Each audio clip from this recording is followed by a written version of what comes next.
Nada más corriente que unas hojas de papel. Son fáciles de manejar, de amontonar y clasificar. Pero cuando se deslizan por una impresora puede producirse un cambio.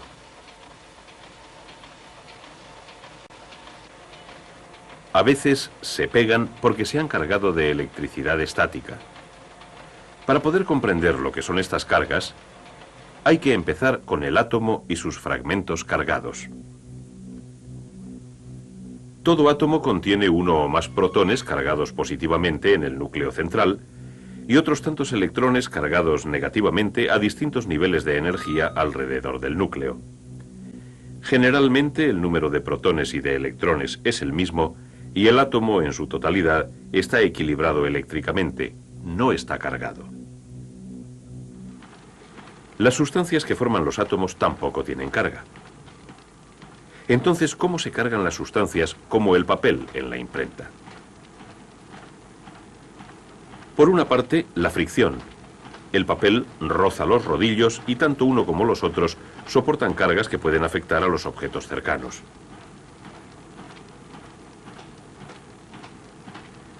Cuando dos sustancias diferentes se rozan, los electrones pueden pasar del átomo del uno al átomo del otro.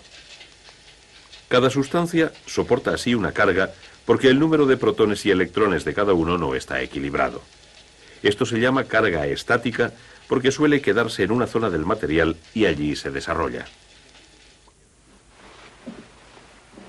Es lo que ocurre cuando se seca la ropa sin suavizante. Los calcetines y las camisas se pegan. Se puede utilizar la fricción para cargar cualquier sustancia, pero eso no se puede hacer con los metales. Intenten cargar un trozo de papel de aluminio en un secador y verán que no funciona. ¿Por qué? Porque la carga se comporta de modo diferente con las sustancias de metal.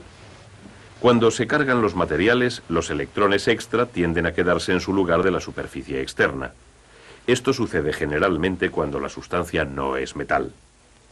Los electrones extra, como los que son parte del átomo, están sujetos por el núcleo. Pero en sustancias de metal, los electrones se están moviendo continuamente. De manera que en el papel de aluminio los electrones extra que proporciona la fricción no se quedan en su sitio. Pero si entran en contacto con otro objeto de metal, como el interior del secador, se extienden por él y por cualquier otro metal con que entre en contacto, y no pueden desarrollarse porque no hay carga estática. Pero existe otra manera de proporcionar a la sustancia una carga que funcione con los metales al igual que con los no metales. En realidad acabamos de verlo, pero para que sea más fácil, pongamos el secador en órbita.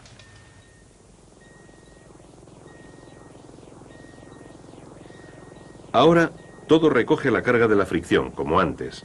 La única diferencia es que el secador no está conectado a nada que pueda conducir la carga de la sustancia metálica. Los objetos no metálicos han recogido la carga, como antes, y pasado parte de ella al secador y sus componentes al entrar en contacto con él. El secador ha sido cargado por contacto y al no estar en contacto con nada que pueda conducir la carga, se mantiene cargado.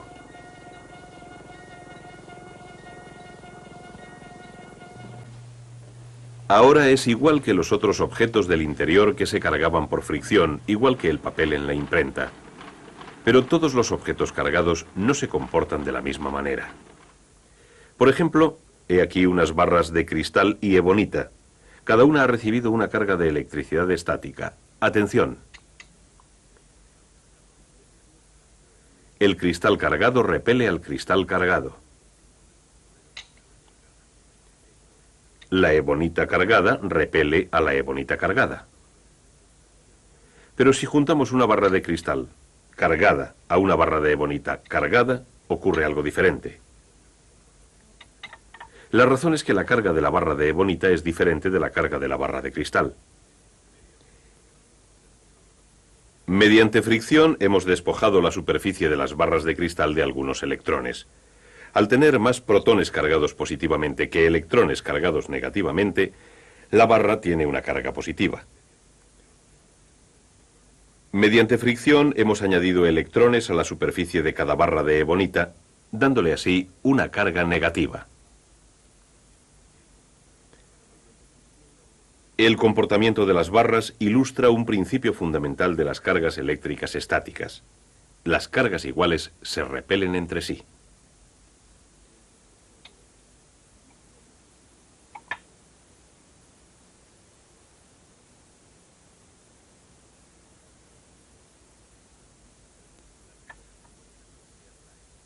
Las cargas opuestas se atraen.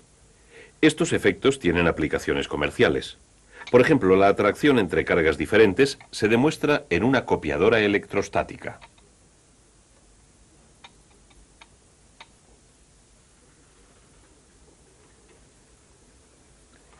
Los componentes de la copiadora le dan al papel una pauta de cargas positivas que duplica exactamente la imagen del papel que se está copiando.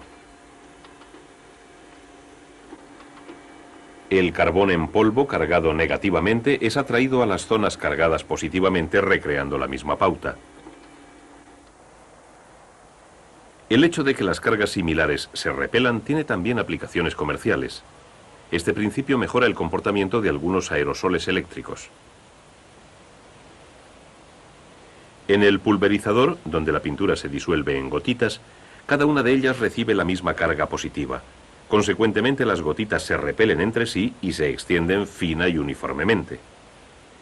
El hecho de que las cargas iguales se repelan explica otra manera más de crear una carga estática aparte de la fricción y el contacto. El planeador de hoja de aluminio no tiene carga eléctrica, pero se le está aplicando carga a este globo de goma. Atención. El planeador se comporta como si tuviera una carga opuesta. El globo lo atrae. En realidad, el planeador sí lleva carga ahora, causada por el globo sin haber estado en contacto con él. La explicación es la siguiente. Los electrones extra del globo que le proporcionan la carga interactúan con algunos electrones del metal del planeador, impulsándolos hacia afuera. Las partes exteriores del planeador forman ahora una carga positiva. Cuando la carga de una determinada sustancia produce una carga en otra sustancia de esta manera, se dice que ha sido cargada por inducción. Ahora, al tener cargas opuestas, las dos sustancias se atraen mutuamente. Las cargas de un planeador de juguete son relativamente pequeñas.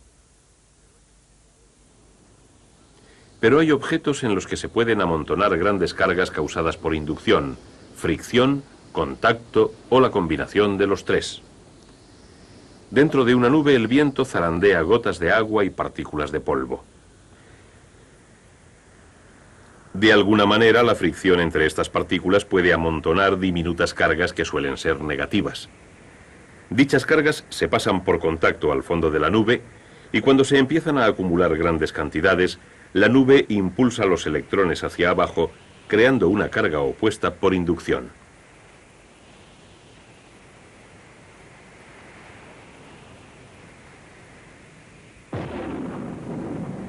El relámpago es una enorme chispa, una descarga repentina de electrones atraídos por las cargas opuestas de la Tierra.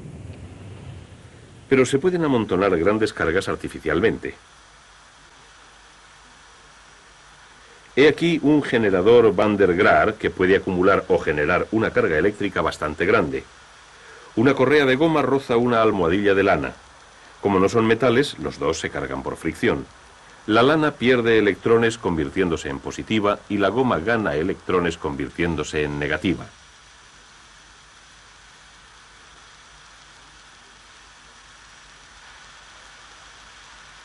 Al no ser metal, la goma mantiene en su lugar a los electrones extra y los transporta con la correa. Al llegar arriba, ésta entra en contacto con un peine de metal y le pasa su carga por contacto. Los átomos del peine pasan por los electrones cargando toda la esfera que está aislada. Al tocar la esfera, el cuerpo y el cabello se impregnan también de carga negativa.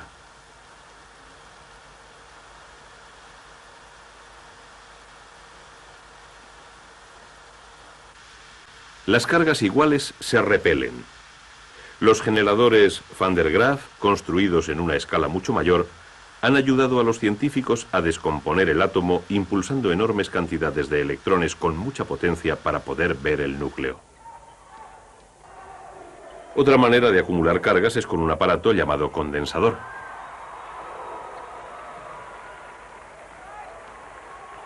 Con un condensador también se pueden liberar las cargas cuando se desee. El condensador acumula carga en el flash de la cámara. Se trata de 3 placas diminutas unidas como un sándwich. Las 2 placas exteriores son de metal, que es un buen conductor de electrones. La interior no es de metal, sino un aislante. Sus átomos pueden sostener electrones y detener su flujo. El condensador conduce 2 cargas opuestas, una en cada placa conductora. Separados por el aislante, los electrones de la placa negativa no pueden saltar a la positiva, pero se atraen fuertemente entre sí y esa atracción mantiene en posición a las 2 cargas. Para liberar las cargas, las placas conductoras pueden unirse temporalmente con un cable y entonces los electrones encuentran el camino de la placa positiva descargando el condensador.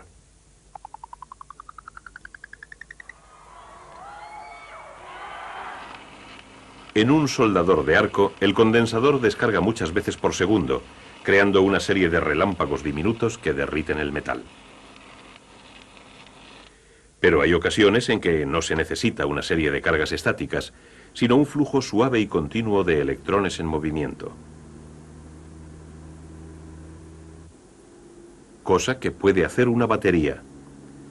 En una batería típica están conectadas 2 sustancias metálicas diferentes por medio de un conductor. Como resultado de las reacciones químicas, los electrones se liberan de una placa y se deslizan por medio del conductor a la otra placa, convirtiendo en negativa a una y en positiva a la otra. Esas zonas de carga son los polos de la batería. La diferencia de potencial entre las cargas de estos polos, el positivo y el negativo, es lo que pone en movimiento a los electrones. Esta particularidad de poner en marcha a los electrones se llama fuerza electromotriz, o FEM, y se mide en unidades llamadas voltios. Una batería puede utilizar su FEM para impulsar a sus electrones en corriente continua. Por eso son útiles cuando queremos liberar cargas de corriente continua. Para que la corriente fluya continuamente, la batería debe formar parte de un circuito total. El circuito más sencillo es un cable. Al ser de metal, el cable es un buen conductor de electrones. Está rodeado de un material que no es conductor, un aislante. La corriente empieza a fluir. Todo flujo de corriente en un circuito normal encuentra algo de resistencia que puede ser producida por una luz, un motor, incluso el propio cable. Para abrir y cerrar la carga hace falta un interruptor. Cuando el interruptor está abierto, se rompe el circuito. La corriente no fluye porque existe un lugar en el cable que los electrones no pueden traspasar. Pero cuando se cierra el circuito, este está completado y la carga fluye. Las cargas eléctricas, ya sean estáticas, acumulándose y luego descargando repentinamente, o en corriente continua, son el resultado de las cargas positivas